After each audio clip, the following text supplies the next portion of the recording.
자, 대선 닭개비 2부 시작하겠습니다. 예, 우리는 항상 앞서가니까 이제 대선 이후에 벌어질 일들을 좀 해야 될 건데요. 사실 제가 대선 후보라면 경제가 뭐 골든타임으로 이야기하면 뭐 벌써 이제 클로징 타임 아닙니까? 그렇죠, 막판이죠. 골든타임 현지가 뭐 구조조정의 골든타임 뭐 그다음에 무슨 뭐 기업 부채의 골든타임 뭐 가계 골든이 맞죠. 골덴 바지는 알겠는데 골든은 잘 모르겠어요. 우리 어릴 때는 그 많던 골든 바지가 요즘은 다 어디로 가버렸어요? 골덴 바지. 예전에는 이 금색의 골덴 바지가 정말 부의 상징이기도 했지 않습니까? 네네. 근데 요즘에 골든 바지를 입은 사람을 보지를 못했어요.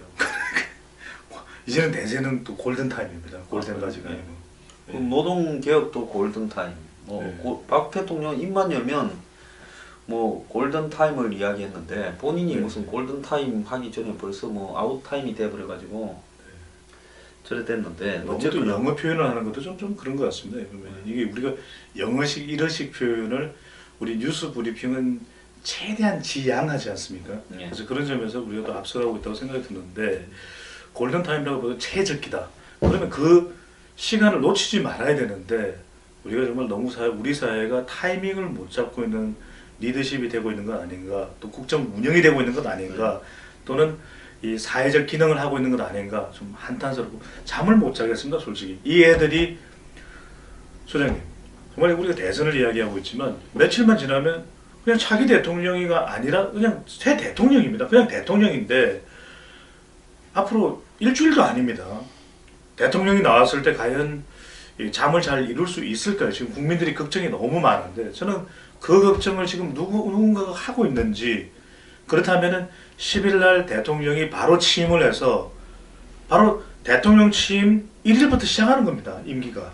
10일날 뭐 아침에 10시쯤 합니까? 취임식은? 뭐 그런 이야기가 나오고 있거든요. 그날 이제 당선되면 당선증을 줄 거 아닙니까? 그렇습니다. 근데 이번에는 8시에까지 투표를 하니까 네. 출구조사도 8시에 발표할 좀 늦어질 가능성이 있습니다. 네. 그러면 8시에 이제 개표를 하면 옛날에 보면 얼추 저녁에 한 11시, 12시 사이에 대충 윤곽이 나왔잖아요. 네. 그죠? 이번에도 1, 2위 간의 표차가 있다면 그 정도 될 수 있겠는데요. 그래도 이 8시까지 치러지는 보궐선거인 만큼 이 10일 1시, 2시 정도는 돼야 조금 윤곽이 뚜렷해질 것으로 보입니다. 그리고 사전 투표가 있고 네. 또 투표 시간 연장에 따른 이런 어떤 비효율이 또 있을 거기 때문에 사전 투표표가 또 부재자 투표처럼 합해져야 되는 부분도 있고 이런 것들이 있어서 해보지 않은 일이기 때문에 시간 물리적인 어떤 이 업무적 처리 시간이 더 걸릴 수가 있어요. 이전보다 더 걸릴 수밖에 없고요. 네, 그래서 이제 뭐 1시 정도나 돼야 확정이 될 것 같고 새벽 1시입니다. 그러면 이제 되면 곧바로 이제 새벽에 또 주잖아요. 선관위가 당선정을 주죠. 그러면 이제 취임식을 물리적으로 10일날 아침에 한 10시쯤 합니까? 뭐 대충 그렇게 시간을 잡고 있는 것 같습니다. 아직까지 명확하지가 않거든요. 그래서 취임식 준비는 지금 누가 하고 있어요? 나 그것도 궁금한데. 글쎄 정부에서 아주 구체적으로 지금 취임식 이야기가 나오고 있지는 않은데요. 일단 비공개적으로는 준비를 하고 있을 것으로 예상이 됩니다. 그렇지 않고서는 이게 대통령 취임식은 항상 보면 2월 한 25일 전으로 해가지고 국회에서 했잖아요. 그렇습니다. 취임식 준비단이 있는 것이니까. 그러면 지금 현재 이번에 10일날 취임한다. 옛날에는 취임식을 갖다 하기 한 열흘 전쯤에 취임식 준비를 하는 그 단상도 만들고 무슨 공사하는 사람, 보안 요원 들어가서 하는데 이번에 보면 지금 그런다고 하나도 안 보이잖아요. 국회 의자도 안 놓잖아요. 경호는 어떻게 할 것이며 뭐 지금 전혀 이야기가 되는 바가 없거든요. 우리가 혹시 몰라서 그런 거예요? 취임은 언제예요? 그럼 비공개적으로 10일 날인 걸로 이야기가 되고 있는 것으로는 알고 있거든요. 그러면 이번에는 왜냐면 임기가 바로 시작입니다. 그럼 이번에는 대통령 그냥 되면 이 취임식 안 하고 하는 겁니까? 안 그러면 무슨 저기 정부 종합청사에서 약식 취임식은 있는 것으로 알고 있고요. 국회에서 하지 않겠느냐라고 하는 이야기만 되고 있지 보안 문제라든지 지금 또 선거가 어떻게 결과가 나올지를 전혀 예상할 수 없는 상황이라서 이래저래 국민들에게 잘 알려져 있지는 않는 것으로 보여집니다. 자, 그래서 그 외교부가 뭐 당선자와 뭐 행자부가 결정한다 이런 이야기가 나오고 있거든요. 그때 행자부가 결정할 거다 하는데 행자부는 또 누구의 지시를 받아서 하는 것인지 그것도 안 알려져 있는 것이죠. 그리고 네. 또 보통 보면 대통령 취임식 때는 외국에서 특사라든지 그렇습니다. 사절이 오는데 네. 이건 지금 뭐 사절을 준비하는 무슨 뭘 보내는 가능하지 건지. 않은 거죠. 예. 자, 취임식 시행 규모나 절차 등이 지금 전혀. 다 불투명하고 네. 이야기가 하나도 안 나오고 있어요. 네. 자, 그래서 이 문제에 대해서 좀 알아보면 이번에 이 거리로 치러지는 이번 선거에서는 신분이 바뀌는 시점은 당선 직후고, 그렇습니다. 예, 그래서 취임식에 대해서 이거를 결정할 사람이 아무도 없고, 뭐 지금 물러가는 박근혜 정부에서 네.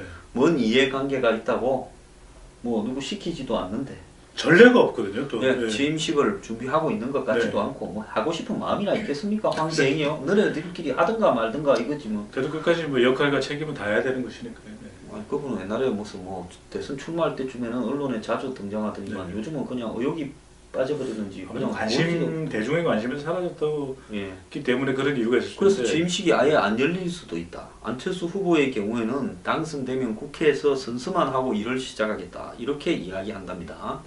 그래서 정해진 게 없다라는 거죠. 그래서 네. 정확하게 이번에 대통령이 당선이 확정되는 순간은 지금 좀 찾아보니까 중앙선관위가 10일 날 오전에 가급적 일찍 하겠죠. 9시 할 가능성도 있어요. 확실됐을 때, 네, 당선이 확실됐을 때 정체 회의를 열어서 누가 당선됐다고 방망이를 의사봉을 두드리는 순간에 네. 그때부터 대통령은 곧바로 임기가 시작됩니다. 임기가 네. 시작되는 거고, 네. 그러면 취임식은 어떻게 하느냐?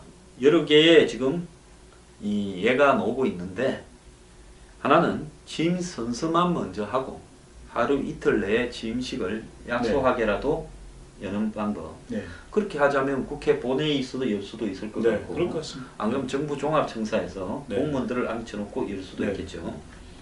그리고 취임식, 그러니까 선서하고 취임식을 아예 그냥 같이 당일날 약속하게 하면서 하는 방법, 선서만 하는 방법 등으로 이렇게 나누어져 있고, 그러기 때문에 제가 볼 때 취임식 때는 외국의 손님이나 이런 거를 부르기는 거의 불가능하고, 물리적으로 힘든 거죠. 그냥 네. 선서하고 약속하게 취임한 다음에 한 보름이나 네. 한 달쯤 가서 이 취임과 관련된 파티를 할 때 네. 외국 손님들을 상대로 불러서 하는 그런 모습이 나오지 않겠느냐. 네. 그래서 지금 박근혜 대통령 때나 역대 대통령 때는 취임식 준비에 몇백억씩 쓰면서 어마어마한 그 식전 식후 행사들을 준비하고, 그 다음에 경호하에 국회에서 이 취임식을 했는데, 이번에는 이제 그런 거는 거의 불가능하다라는 이야기를 하고 싶습니다. 근데 선생님, 뭐 취임식 말씀해 주셔서 또 우리 뉴스 브리핑을 보는 분들에게는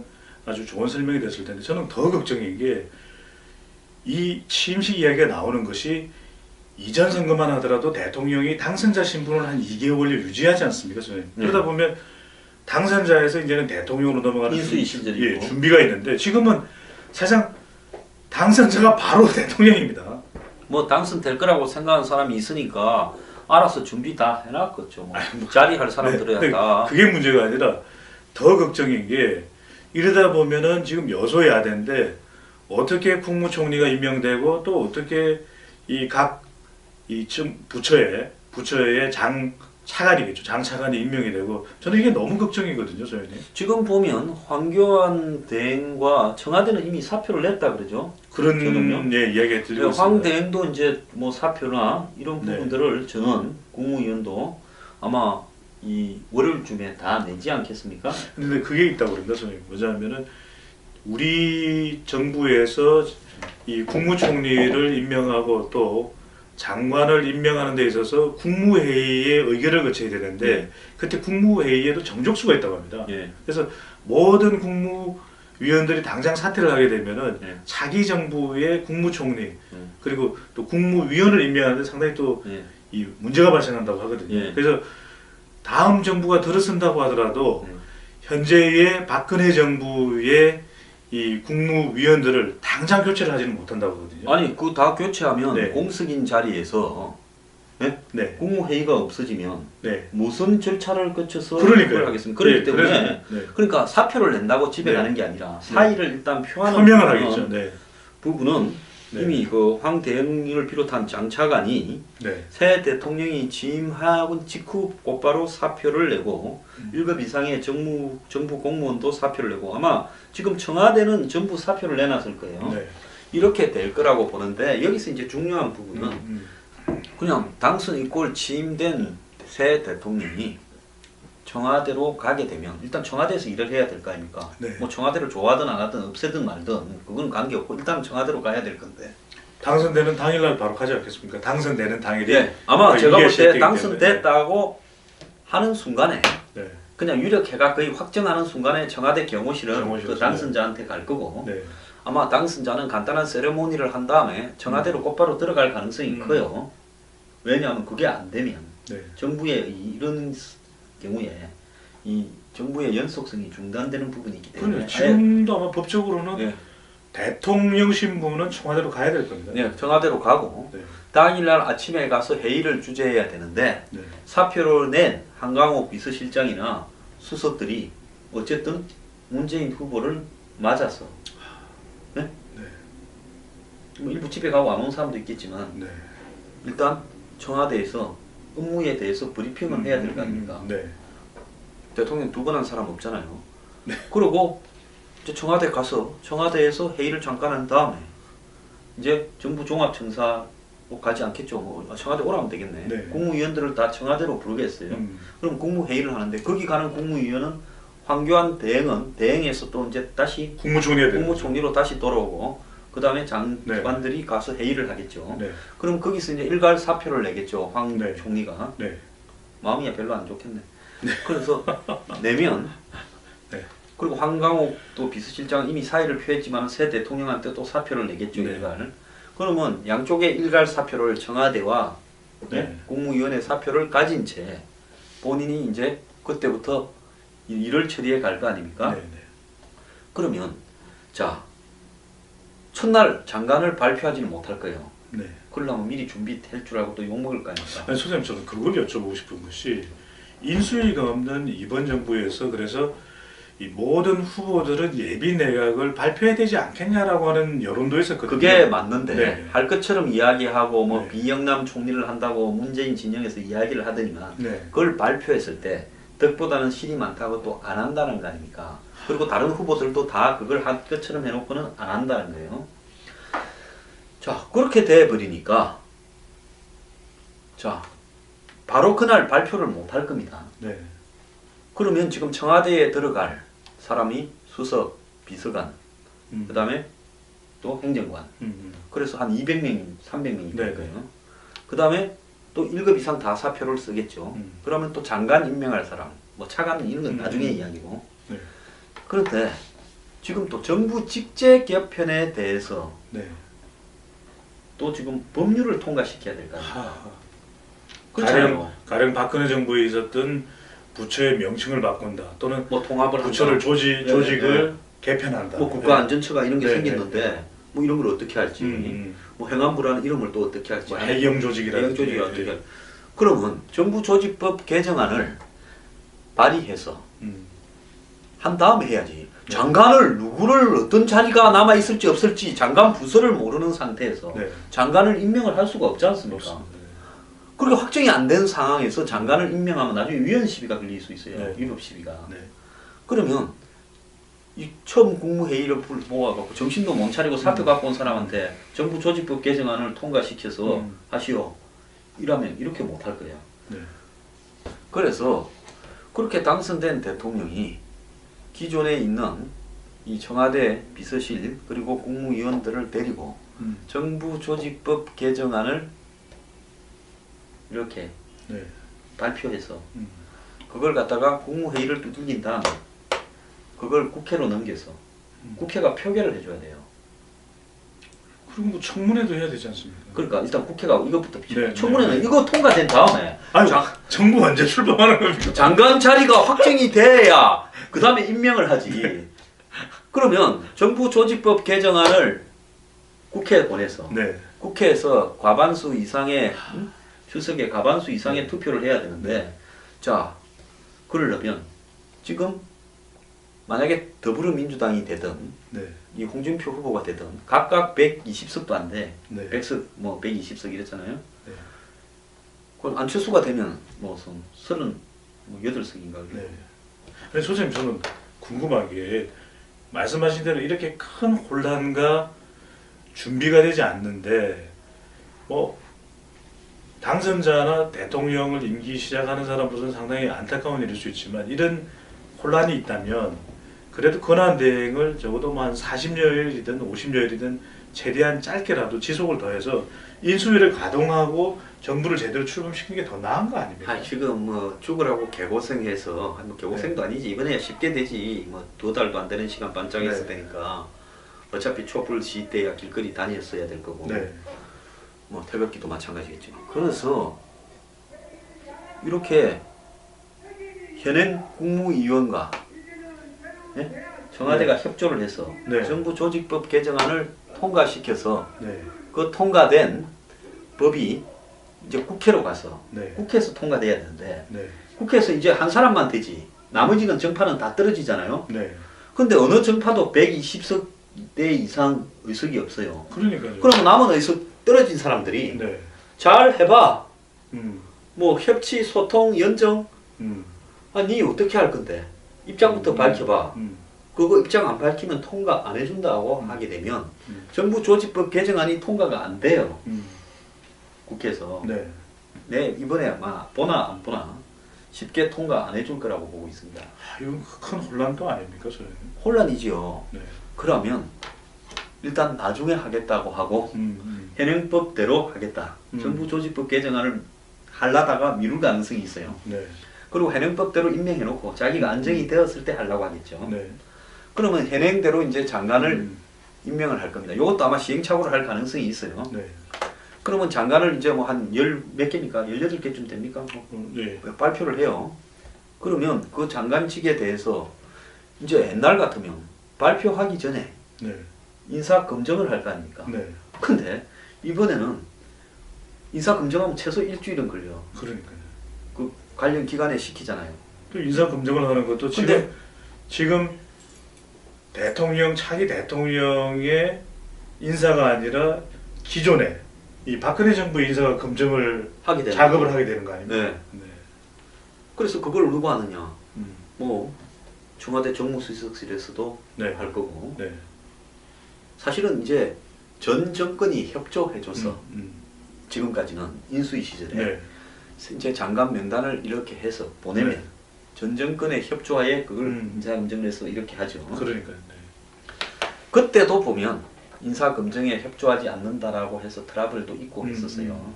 기억나죠? 네, 그렇습니다. 그런데 박근혜 정부 같은 경우에 이명박 정부에서 인사 검증에 엿먹으라고 좀 협조를 잘 안 해줬다면 초반에 난리가 나버려서 인사를 마무리하는데 뭐 한 석 달 걸렸죠. 정상적으로 뽑혀도 그런데 같은 정당에 인수위였는데도 지금처럼 소수 정부에서 여소야대 정부에서 인사 검증에 협조를 받지 못하는 상황에서 제가 볼 때 까딱 잘못하면 한 3분의 2가 낙마할 수도 있어요. 어떻게 해야 될까요? 이 혼란을 좀 없애려면 그러면 당선 직후에 정상적인 대통령이라면 국회에 가서 여야당 대표와 중진들을 다 모아놓고 회의를 해야 됩니다. 내가 소통과 협치를 할 건데 지금 비상 상황이니까 내가 인사 발표나 이런 부분도 널리 협치해서 연정 형태로 하겠다라고 밝히는 게 저는 상식인데 절대로 그래 안 할 것 같아요. 그래가지고 일단은 빨리 임명을 쫙 합시다. 그래서 당신들 몇 명 추천하고 내가 몇 개 내놓을게. 내 몇 개 하고 당신 추천하는 거 받을게. 그래서 임명해놓고 그 다음에 그 사이에 문제가 생기면 그리고 통과도 빨리 좀 해주라. 그리고 가다가 문제가 생기면 또 그때 바꾸자. 그 문제가 있는지 없는지 우리가 서로 네가 추천한 것도 모르고 나도 내가 추천한 것도 모르지 않겠느냐. 이렇게 해서 일단 해서 국회는 신속하게 청문회 간단하게 해서 통과시켜서 그 다음에 검증은 사후적으로 언론들이 해서 문제가 있을 때는 이제 하나씩 정리를 하는 것이 결국 차기 대통령의 태도가 가장 중요한 태도가 그게 상식이거든요. 그런데 그렇지 않게 놓으면 나머지 당들이 뭐라 하겠습니까? 검증부터 제대로 해라. 그래가 국회에 보내라. 자, 그래서 인사 검증 이제 동의안을 그 인사 임명안을 이제 국회에 보내면 인사청문회가 또 국회에서 협조해 줘서 나를 잡잖아요. 네. 이것도 협조 안 해주면 또 시간 질질 끌 수 있어요. 그래가지고 인사청문회 잡아서 인사청문회 이제 통과해서 뭐 통과하든 안 하든 대통령 임명할 수 해야 되는데 이 과정도 아무리 빨리 해도 15일에서 20일은 안 걸리겠어요. 네. 이거 어떻게 할 건가? 선생님 지금 그래서 미국도 트럼프 대통령을 이야기할 때 취임 첫 100일이 너무나 중요하다 이런 이야기를 하거든요. 네. 우리 대통령도 당선이 되면은 100일이 되는 날짜가 8월 말 정도, 8월 중순 말 정도가 되는데 과연 그때까지 이 나라가 여러 가지 위기, 이 혼란한 국면을 수습하고 이 새 정부가 제대로 된 일들을 해 나가는 상황이 될지 이게 상당히 국민들이 걱정이거든요. 네. 저는 위기의 끝을 볼 거라고 생각합니다. 아마 취임 100일까지 인사가 마무리 안 될 가능성도 있다 이렇게 봅니다. 자, 그런데 총리는 네. 아마 총리를 야권으로서 추천하라든지 해서 네. 타협을 보지 않게 되면 총리가 국회 동의를 받아서 이거는 임명되는 거잖아요. 네. 총리 임명이 매우 쉽지 않을 수 있다는 겁니다. 야당이 네. 불편한 사람은 무조건 총리 임명이 지금 안 될 상황이죠. 자, 이런 지금 벌써 총리가 좀 거론되고 있잖아요, 소장님. 그런 데면 그걸 국회 청문회에서 총리는 국회에서 표결을 해야 되는데 네. 그러면 그거 말고 국회에서 표결해야 되는 게 총리 말고도 한둘입니까? 수두룩한 거죠. 네. 그러니까 지금 무슨 한미 관계부터 시작해서 네. 국회 사드 기기, 배치. 그다음에 뭐 국회 구조조정 가계부채 무슨 이런 거는 둘째 문제고 인사를 해서 가는 것도 첩첩산중이라서 네. 제대로 안 될 수 있으니까 네. 누가 하더라도 연정 형태로 해서 그야말로 자기들이 그렇게 좋아하던 소통과 협치로 가야 되는데 정작 당선된 사람은 내가 죽을 고생해서 먹었는데 이 판은 패는 내가 돌린다. 이렇게 하겠죠. 소장님 말씀하신 그런 걱정과 기우가 있는데 이 시간 동안에도 대통령 지지율은 바로 조사가 되거든요. 네. 그러니까 역대 대통령은 인수위 시절이기 때문에 대통령 지지율을 물어보지 못했지만 이번 대통령 당선자는 바로 임기에 들어가기 때문에 그런 게 없지 뭐. 당장 그래서 5월 중순부터 대통령 지지율 조사가 나오게 되면 그래서 네. 취임 일주일 만에 네. 지지율 반토막 날 수도 있다니까. 자, 그런 상황에 벌어질 수 있다. 그래서 제가 제 뉴스 브리핑에서 취임 한 달 동안 대미 관계라든지 안보 문제, 대외 관계 문제에 대해서는 대통령이 일절 말을 하지 않고 전화 통화나 하고 트럼프나 이렇게 해서 입을 다무는 게 좋다. 이런 말. 한미 관계는 어떻게 해야 될까요? 소장님, 새 대통령이 저도 취임 100일 내에. 자, 새 대통령에 대해서 미국하고 칼라가 어긋날 가능성도 매우 있죠. 네. 자, 이렇다 하면 새 대통령은 무조건 최우선적으로 미국에 트럼프하고 통화를 해서 당일날 이제 곧바로 자기를 좀 불러달라 해서 미국으로 가는 일정을 조속히 잡아달라고 요구를 하고 우리의 현안에 대해서 당분간은 지금 위기 상황이니까 협조를 하겠다. 그래서 서로 가급적이면 트러블을 만들지 말자라고 이야기를 해놓고 국내를 안정시켜 가야지. 여기도 복잡한데 이제 저기하고 뭐 미국에도 나는 노 하겠어 뭐 이렇게 하고 만약 이런다면 누가 되더라도 근데 사드 배치 비용 문제는 불거졌잖아요. 아이, 사드 배치 비용을 트럼프가 그거 돈 받으려고 그거 때문에 그러는 게 아니고 만약에 트럼프가 싫은 사람이 됐을 때 그때 돈 내. 그때 FTA 해. 그때 통상 문제 다시 협의해. 이러면 싫어서 시비 건다 할 거 아니에요. 그러니까 누가 될지 모르는 때 네 건물을 던져놓고 옛날에 내 한 거 그걸 보고 좀 제가 만족한 사람이 되면 그냥 서지부지 되고 제가 좀 싫은 사람이 되면 건물을 한 개씩 땡기는 거지. 1차 건물은 사드 비용, 2차 건물은 2차 건물은 한미 FTA, 그다음에 뭐 환율 조작, 뭐 통상 뭐 수도 없이 많은 건물이 한 20개 30개 넘을 수도 있어요. 그래서 일단 이 미국 건물부터 좀 수습해놔야 돼. 소장님 여기서 돌발 퀴즈. 대통령, 한국의 새 대통령을 플로리다의 마라라가 리조트로 부른다 아니면 백악관에서만 해담한다. 플로리다 뭐 말하라고? 마라라가 가능성 제로 땡. 백악관으로 빨리 안 불러줄 가능성 예서. 그 다음에 백악관으로 불러도 네. 샌드위치를 먹일 가능성이. 샌드위치. 내가 김정은이 하고 샌드위치 먹자. 미국의 대통령이 샌드위치 이야기하자는 거는 뭔가면 네. 박대를 의미하는. 자, 누가 되더라도 아베가 네. 트럼프가 될 줄 모르고 힐러리한테 줄을 섰다가 트럼프가 되니까 야 이 젖됐다 생각을 네. 해가지고 경단련을 시켜서 일본 전경련이 네네. 미국하고 현안 다 가져오라고 해가. 너가 미국 공장에 돌릴 거 투자할 거 뭐 다 있냐 돌려라. 싹 다 해가. 네. 곧바로 그때 그 뭐 페루 리마에선가 네네. 그 에이펙 할 때 에이펙 할 때. 내 미국 들러서 네. 트럼프 빌딩에 가서 트럼프 네. 만나겠다고. 그래가 트럼프 쪽에 라인을 싹 다 불러 들어가고 일본에서 용돈 구하게 주면서 일본계 미국인 변호사가 네. 중간 다리 역할을 했다고 들었는데. 네, 구하게 줬어. 네. 그래가 트럼프 만나서 내 보따리 대충 요렇게 해놨는데 갔다가 다시 잡아주면 그때 떠들썩하게 당신 축하 선물을 내겠소. 내겠다.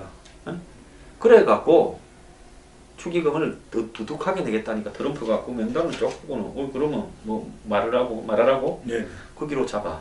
그리고 이 정도면 뭐 골프 한 3번 치고 2박 3일로 하지. 이래 된 거예요. 시진핑도 마찬가지로. 네. 이거 젖됐다 싶은 그런 트럼프가 쪼으니까 그러니까 대충 좀 적어 보냈지. 그러니까 트럼프가 말하라고. 근데 얘는 조금 하고 싶은 말 말하라고. 네, 축의금이 조금 네. 때놈답게 이렇게 좀 마음에 안 드니까. 저희 근데 중국 골프는 중국 가셔야 되는데 때로면 좀. 나 중국 안 가. 내가 안 간 나라 몇 개 네, 있어요. 네, 중국, 필리핀 이런 데 절대 안 가. 왜냐면 가면 네. 이거 맞을까 봐. 그래서 알겠습니다. 그래서 이게 김정은이 하고 샌드위치나 먹지 않으고 한 것처럼 한국 대통령도 천신만고 후대접 가능성이 높다. 잡아도 네. 샌드위치 먹을 가능성이 많기 때문에 되고 나면 네. 현안이 뭔지부터 하고 입을 완전히 바닥으로 낮출 필요가 있다. 네. 그러지 않으면 국내에 장관도 임명 못했는데 저 거물이 한 개씩 던져져가. 이건 수습 불가한 상황이 벌어졌어. 정말 그 물은 저희가 하여튼 새 대통령이 미국 가서 샌드위치를 만약에 안 먹으면 우리가 방송 중에 먹는 걸로. 그래서 네. 뭐 어쨌든 플로리다 갈 가능성은 제로. 제로다. 알겠습니다. 그리고 이 네. 저기 뭐 국빈도 아니고 그냥 실무 방문이 될 건데 오피셜 실무 방문을 해서도 환대받을 가능성이 별로 없다. 왜? 미국이 일부러 그럴 거예요. 이 대목에서. 선생님 그러면 미국에서 푸대접 받는다는 이야기는 중국 가서는 환대를 받는 거 아닐까요? 이제 중국 가다가는 네. 저 박통 또 짝이 날 수 있지. 박통이 중국에 네. 한번 봐요. 막루 그 저나무 외교. 막루에 안 막루 외교. 갔으면 막루가 학원이 됐군요. 뭐 미국한테 후달려 가지고 네네. 한일 그 위안부 협정도 저렇게 빨리 안 써도 사드 배치도 저렇게 빨리는 안 했을 수도 있어요. 근데 그거 잘못 올라갔다가 내가 그거 가지 말라고 막루가 됐네요. 막루가. 망한 네. 그렇겠습니다. 망할 루가 됐지. 뭐. 근데 사드 보복은 어떻게 합니까, 저희? 응? 새 대통령이 또 사드 보복은 중국의 협조를 이끌어내야 되는데. 그거는 미국 가서 해결을 해라고 중국에 이야기를 하는 게 제일 간단하지. 중국하고 아니 본질적 이해관계에 관련되는 부분을 가지고 말로써 되게 절대 안 되지. 우리는 미국하고 어차피 한번 정리를 해야 되니까 네. 우리는 중국 부분을 미국하고 이야기해서 쟤들도 우리한테 괴롭히는 거는 여기서 이야기를 해주시오. 이렇게 이야기를 해야지. 한 방에 끝내야지. 여기 가서 찔끔 저기 가서 찔끔 할 거요. 베이징 문제는 워싱턴에서 해결해야 된다. 그거를 이제 베이징은 베이징대로 해결하고 네. 박통이 어디서 찍혔는 줄 알아요? 미국 가기 전에 중국부터 갔잖아요. 아마 순실이 작품일 거라고 생각을 해요. 네. 그리고 그 뒤에는 대기업이 작용을 했고. 그거는 미국을 별로 좋아하지 않아서. 당시에 미국에서 저거 저래? 이렇게 돼. 그럼 박통 때 미국하고의 관계가요 굉장히 드라이했어요. 그러고 보니까 최순실은 독일을 좋아하니까 드레스덴 이 정도 좀 의문이 대박이 들었던 풀리네요. 선거였잖아요. 의문이 풀리네. 그리고 최순실이 중국도 좋아했지요. 네. 거기서 뭐 사업 좀 해보려고 국리도 많이 했지. 자, 그래서 안바퀴 지뢰밭인데 나 같으면 대통령 시켜줘도 안 하겠는데 저리 하겠다고 해서 되고 나면 임명할 사람만 잔뜩 적어놓고 수첩에 자, 입이 찢어진다고 생각하겠지만은 선거할 때가 제일 짜릿하고 이 당선되는 순간부터 행복 끝 개고생 시작이라는 것이 이번 대통령의 자, 진쪽이 촛불 안 들겠어요? 소장님, 그래서 제가 궁금했던 질문인데 5월 10일부터 차기 대통령의 임기 시작되면 저는 가장 큰 걱정이 사실은 국민 통합이거든요. 국민 통합. 통합은 개뿔 뭐 되겠어요? 이게 인사부터 탕평 인사가 돼야 되고 할 것 중 뭘 그 아름답게 생각을 하시고 제가 너무 아름다운데 아름다운 선거인데요. 아름답기는 참 정말 더러워서 선거하고 싶지 않지만은 국민 통합은 어떻게 보시면서요? 이건 사실 정파를 떠나서도 우리 국민들이 다들 걱정하고 있는 부분인데 한 말씀 해주시죠. 아니, 국민들부터가 분열됐는데 뭐 너무 국민 통합이요. 아니, 솔직히 이번 선거에 하는 사람들은 봐요. 정신병자들처럼 다 한쪽에 빠들이 돼가지고 죽기 아니면 살기로 하잖아요. 네. 정신을 못 차리고. 네. 국민들도요. 그냥 조용히 가서 찍으면 되는 거예요. 그리고 입을 좀 다물어야 국민 통합이 되지. 그렇죠. 저렇게 지금 댓글이고 SNS에 한번 보세요. 국민들이 반쯤 미쳤는데 국민 통합이 되겠습니까? 이게 또 한편으로는 민주주의 아닐까요? 저희는 자유롭게 지금 프랑스의 대선을 바라보면서 프랑스의 지성인들이 뭐라고 하는가 하면 네. 민주주의, 대의민주주의가 이제는 전 세계의 시스템적 한계에 왔다. 대중의 네. 의사를 대의적으로 대변한다는 것이 네. 결국은 좌우든 썩은 기득권에 의해서 가고 있다는 데 대해서 대의민주주의 시스템의 한계에 대한 총체적 불신이 전 세계를 지배하고 있다. 그래서 프랑스에서 그런 이야기가 나오는 거예요. 지금 프랑스 선거를 보니까 알쏭달쏭하다. 프랑스 말이구나. 알쏭달쏭. 네. 자, 그래서 오늘 몇 가지만 짚어봐도 네. 머리가 지끈지끈합니다. 네, 또 아픈데. 네. 아니, 그러니까 선거라는 것도 상당히 국민들로서는 민주주의의 꽃이라는 이야기가 나오기 때문에 적극적으로 참여도 하는데 또 걱정인 것은 누가 대통령이 되더라도 과연 대한민국의 안정 그리고 대통령 탄핵으로 찢어진 나라가 하나가 될 수 있을지 걱정이거든요. 소장님, 정말 신의 한 수, 우리 국민들 차기 대통령이 어떻게 해야 이것만큼은 누가 되더라도 이 하나만큼은 명심해달라. 네. 이야기를 좀 해주십시오. 하나만큼 명심해. 황장수의 한방. 네. 일단 뽑을 때까지는 뭐 빠돌이를 하든지 해서 뽑더라도 뽑고 나서부터는 계속 빠돌이를 하게 되면 나라 절단 제대로 날 거니까 일단은 이 정권이나 정치인, 대통령 당선된 사람에 대해서 이제는 팬덤 행사는 저는 철회해야 된다. 그리고 객관적으로 드라이하게 보고 지지를 했다 하더라도 잘못하면 사정없이 후려쳐야 된다. 왜? 그래야 탄핵 안 당하고 임기 5년 채우는 거예요. 나는 다음 대통령의 목표는 국가를 잘 살게 하고 어쩌고 이런 거는 말도 하지 말고 탄핵 안 되고 임기 5년 채우면 다행이라고 해요. 왜? 사람이 피를 한번 봤는데 예? 이전 대통령들처럼 그렇게 하고 살아남을 수 있다 생각하면 이제는 이야기가 달라진 거예요. 차기 대통령은 이제는 국민들의 평가에서 전혀 자유롭지가 않은 거죠. 아, 그럼요. 네. 자, 이제 무슨 부패 스캔들이 하나 터졌다고 하면 큰일 나죠. 여소야대에서 곧바로 네. 탄핵으로 걸려갈 가능성이 네. 매우 크다는 겁니다. 코드 인사도 안 되는 것이고. 그러니까 자기 당의 국회의원들도 하늘같이 모셔야 되고요. 박근혜 대통령이 당시 새누리당 국회의원들을 하늘처럼 대접했다면 탄핵이 안 됐지 않겠어요? 국민만 바라보고 갔다면 아무 문제가 없었을 것 같습니다. 자, 그런데 뭐 집어릇 개줄지 모르겠어요. 내가 이게 악담을 하는 이유는 네. 나는 한국의 잘해라는 조언이시죠? 국민들부터 네. 정신 차려야 되고 네. 국민 수준이 정치인 수준이고 대통령 수준이 될 수밖에 없다. 남 욕하지 마시라. 이 말을 하고 싶습니다.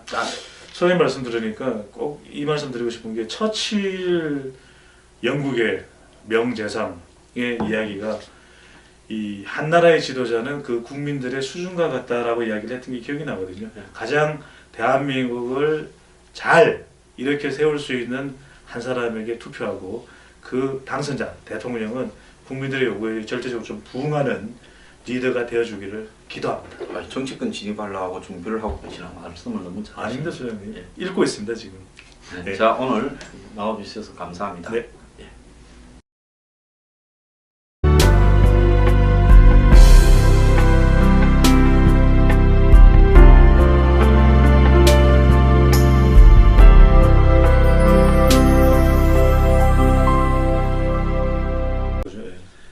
자, 취임식 시행 규모나 절차 등이 지금 전혀 다 불투명하고 네. 이야기가 하나도 안 나오고 있어요. 네. 자, 그래서 이 문제에 대해서 좀 알아보면 이번에 이 거리로 치러지는 이번 선거에서는 신분이 바뀌는 시점은 당선 직후고 그렇습니다. 예, 그래서 취임식에 대해서 이거를 결정할 사람이 아무도 없고 뭐 지금 물러가는 박근혜 정부에서 네. 뭔 이해관계가 있다고 뭐 누구 시키지도 않는데 전례가 없거든요. 또 예, 취임식을 준비하고 있는 것 같지도 네. 않고 뭐 하고 싶은 마음이나 있겠습니까? 황제행이요. 너네들끼리 하든가 말든가 이거지 뭐. 그래도 끝까지 뭐 역할과 책임은 다해야 되는 것이니까요. 네. 아니, 그분은 옛날에 무슨 뭐 대선 출마할 때쯤에는 언론에 자주 등장하더니만 네. 요즘은 그냥 의욕이 빠져버리는지 그냥 관심 대중의 관심에서 사라졌다고 예. 기 때문에 그런 이유가 있을 수 그래서 있는데 취임식이 아예 안 열릴 수도 있다. 안철수 후보의 경우에는 당선되면 국회에서 선서만 하고 일을 시작하겠다. 이렇게 이야기한답니다. 그래서 정해진 게 없다라는 거죠. 그래서 네. 정확하게 이번에 대통령이 당선이 확정되는 순간은 지금 좀 찾아보니까 중앙선관위가 중앙선관위가 10일날 오전에 가급적 일찍 하겠죠. 9시 할 가능성도 있어요. 확실됐을 때, 네, 당선이 확실됐을 때 정체 회의를 열어서 누가 당선됐다고 방망이를 의사봉을 두드리는 순간에 네. 그때부터 대통령은 곧바로 임기가 시작됩니다. 임기가 네. 시작되는 거고 네. 그러면 취임식은 어떻게 하느냐? 여러 개의 지금 이 예가 나오고 있는데 하나는 취임 선서만 먼저 하고 하루 이틀 내에 취임식을 약소하게라도 여는 방법. 네. 그렇게 하자면 국회 본회의에서도 열 수도 있을 것 네, 같고 그럴 것 같습니다. 안 그러면 정부 종합청사에서 네. 공무원들을 앉혀놓고 열 수도 네. 있겠죠. 그리고 취임식 그러니까 선서하고 취임식을 아예 그냥 같이 당일날 약소하게 하면서 하는 방법, 선서만 하는 방법 등으로 이렇게 나누어져 있고 그러기 때문에 제가 볼 때 취임식 때는 외국의 손님이나 이런 거를 부르기는 거의 불가능하고 물리적으로 힘든 거죠. 그냥 네. 선서하고 약소하게 취임한 다음에 한 보름이나 네. 한 달쯤 가서 이 취임과 관련된 파티를 할 때 네. 외국 손님들을 상대로 불러서 하는 그런 모습이 나오지 않겠느냐. 네. 그래서 지금 박근혜 대통령 때나 역대 대통령 때는 취임식 준비에 몇백억씩 쓰면서 어마어마한 그 식전 식후 행사들을 준비하고 그다음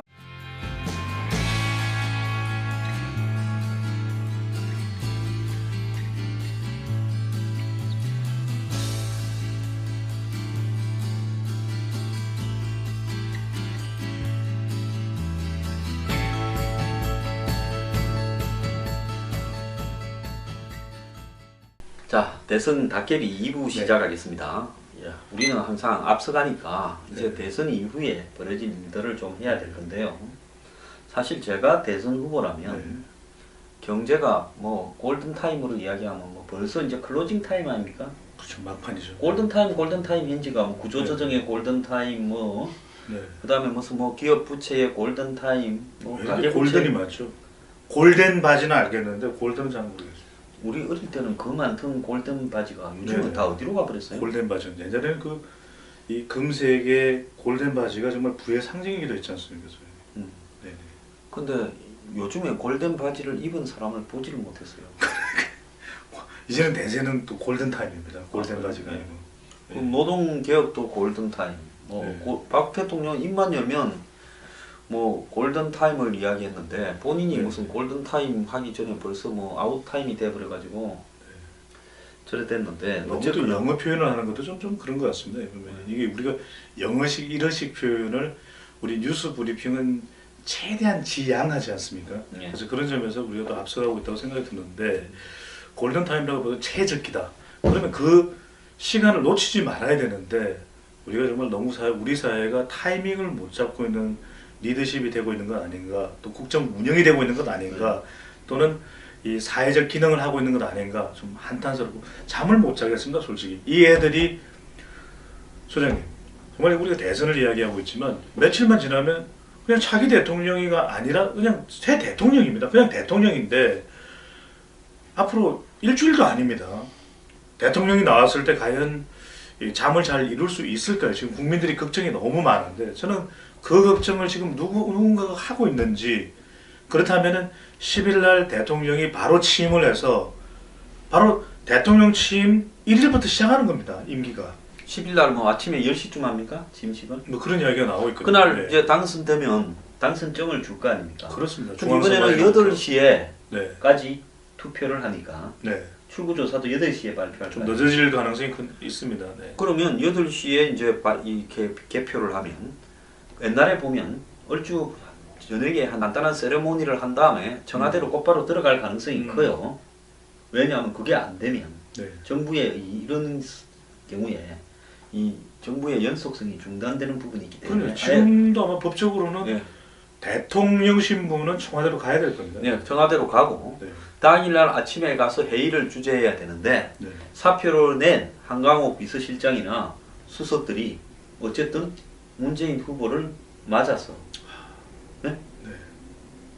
뭐 일부 집에 가고 안 온 사람도 있겠지만 네. 일단 청와대에서 업무에 대해서 브리핑을 해야 될 거 아닙니까? 네.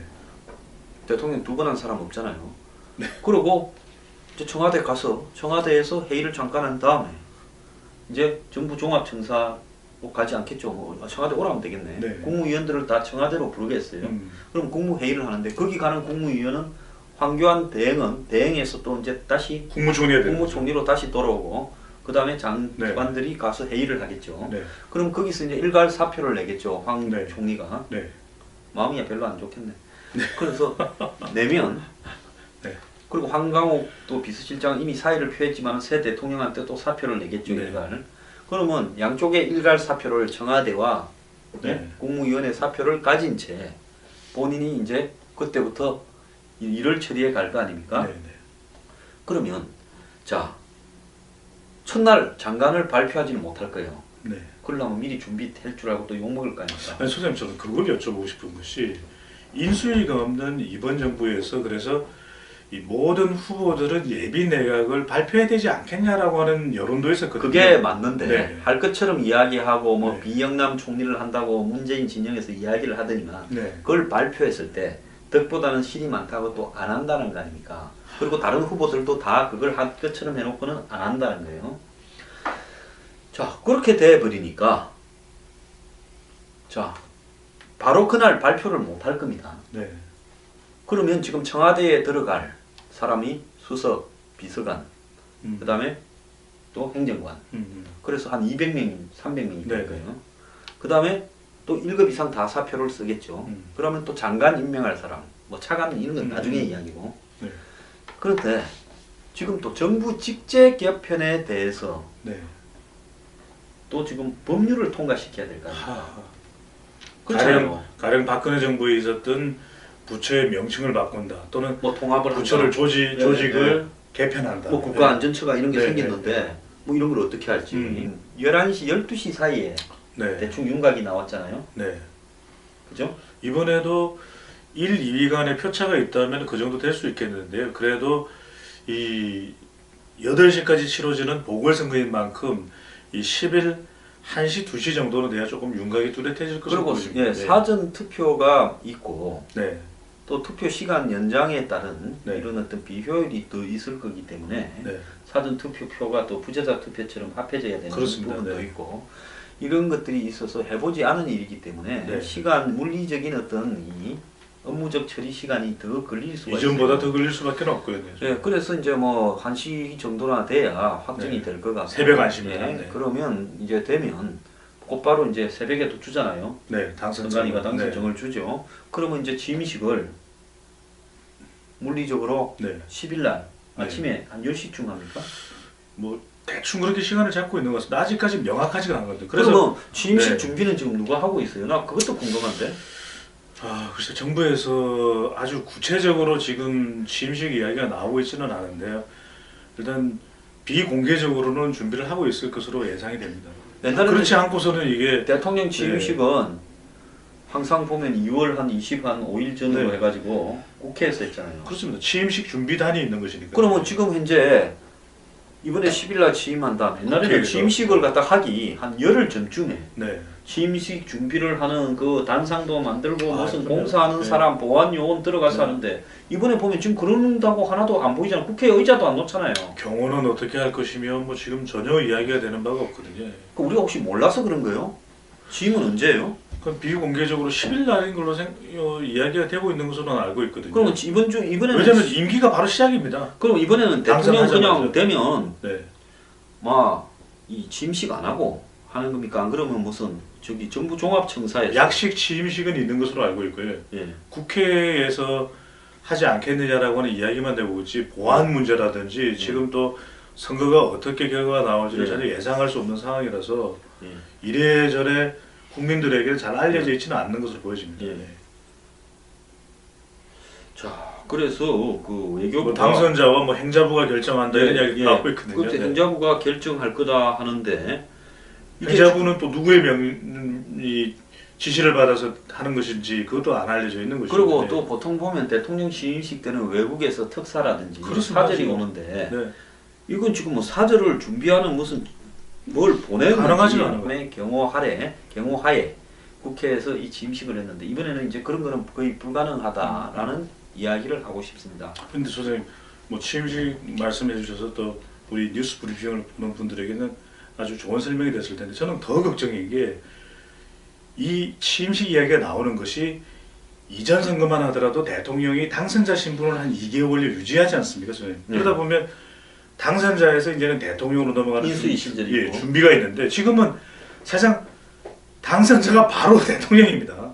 뭐 당선될 거라고 생각하는 사람이 있으니까 알아서 준비 다 해놨겠죠. 뭐 자리할 사람들이야 다. 그게 문제가 아니라 더 걱정인 게 이러다 보면은 지금 여소야대인데 어떻게 국무총리가 임명되고 또 어떻게 이 각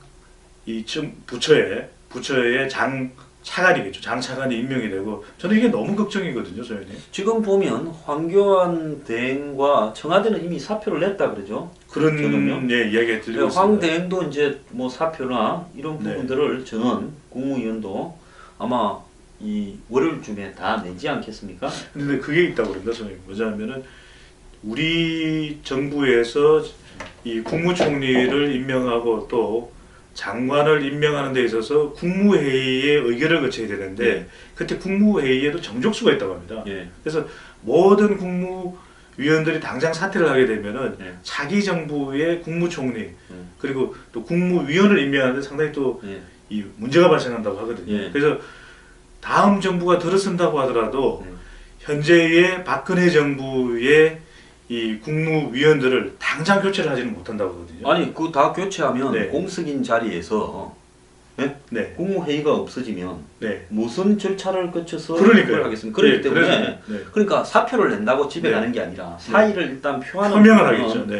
부분은 이미 그 황 대행을 비롯한 장차관이 새 대통령이 취임하고 직후 곧바로 사표를 내고 1급 이상의 정부 공무원도 사표를 내고 아마 지금 청와대는 전부 사표를 내놨을 거예요.